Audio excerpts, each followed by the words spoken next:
Hi, my name's Stephen Westland. I work at the University of Leeds. I'm a colour scientist, and I'd like to talk to you today about two very specific misunderstandings about the colour yellow which I see all the time. Before I do that, I want to just show you this. It's the electromagnetic spectrum, the wavelengths of light that we can see, so from 400 nanometers on the left, approximately violet, to 700 nanometers on the right, red. And the main thing I want you to notice here is that the wavelengths that look yellow is quite a narrow range between about 560 and 590 nanometers. So for the first misunderstanding, I want you to ask the question, why does this t-shirt look yellow? And don't think of the t-shirt on screen, but if you were with me in the room now and I was wearing this yellow t-shirt, why does it look yellow? So the misunderstanding that I see over and over again is the idea is that it looks yellow because it reflects the yellow wavelengths. It's quite simple. The yellow wavelengths are those between 560 and 590, so this t-shirt reflects those and absorbs the others. And that's a very simple story which is easy to understand. The problem is it's not correct. We can measure the amount of light being reflected by any sample using something called a reflectance spectrophotometer. And this measures the proportion or percentage of light reflected at each wavelength. And you can see for this yellow t-shirt, it simply isn't true that this yellow material only reflects those wavelengths which we associate with being yellow. In fact, not only is that not true, the so-called yellow wavelengths are not even those that are most reflected. So why does it look yellow? It's clearly a more complicated picture than the idea that it simply reflects the yellow wavelengths. And just to show you it's not this particular t-shirt, here are three other reflectance spectra for three samples. These happen to be samples from something called the Munsell system of colour. And you can see three different yellow samples and their approximate visual representations, and you can see the reflectance spectra in each case. So the first common misunderstanding about yellow is that if something material in the world, a painted wall, a plastic material, a printed page, a t-shirt, looks yellow, then it only reflects the wavelengths in the spectrum that we associate with yellow and absorbs the others. So yellow dyes absorb all the wavelengths apart from the yellow ones which they allow to be reflected. I see this sort of thing a lot, even in textbooks, to be honest. It's demonstrably not true, as I've just shown you. For the second misunderstanding, I want you to think about the display that you're watching this on. It will be a red, green, blue, an RGB display. And the idea of the display is it takes red light, green light, and blue light. And there's an additive mixing process so that when you see that red, green, and blue light at the same time, you see other colours. And this, of course, is the basis of additive colour mixing. You can see on the left-hand side. The misunderstanding here is that if the display is showing red light, then it must be those wavelengths that are associated with red. If it's showing green light, it must be showing only those wavelengths that are associated with green light. Those wavelengths are green, therefore something that looks green must be reflecting or emitting those wavelengths.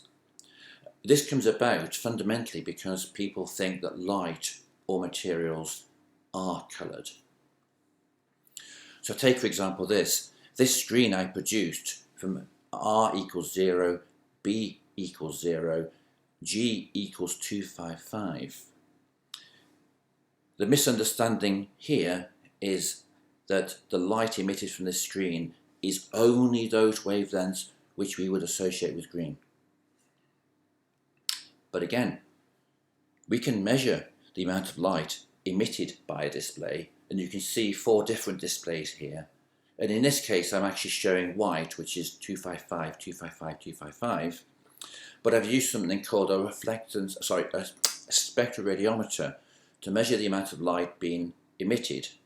And although you can see peaks in the red, green and blue part of the spectrum, what you can see is that all of these displays pretty much emit light at all the wavelengths in the visible spectrum. It simply isn't true that they only emit the red wavelengths, the green wavelengths, and the blue wavelengths. So the second common misunderstanding about yellow is that emissive RGB displays don't emit any yellow light, and that therefore the yellow you see when, for example, you look at a real lemon is somehow different and more real than the yellow that you see when you look at an image of a yellow lemon on a display, the latter being some sort of trick or illusion or fool in the visual system. Again, it's demonstrably not true.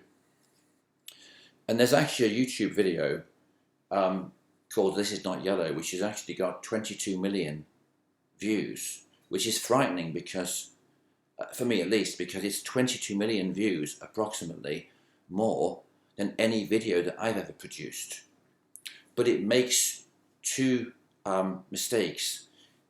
In this video, they argue that the yellow you see when you look at a real lemon, you're seeing real yellow because you're seeing real yellow light. But the yellow you see when you look at a yellow on a screen is not real yellow because you're only seeing yellow as a response to red and green light.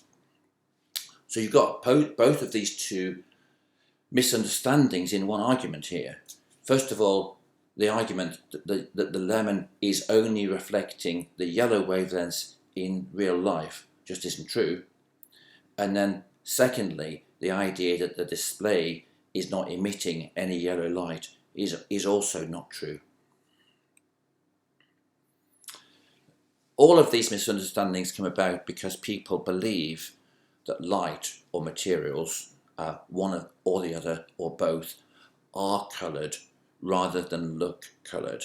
And of course Newton, 300 years ago, was aware that this was not the case.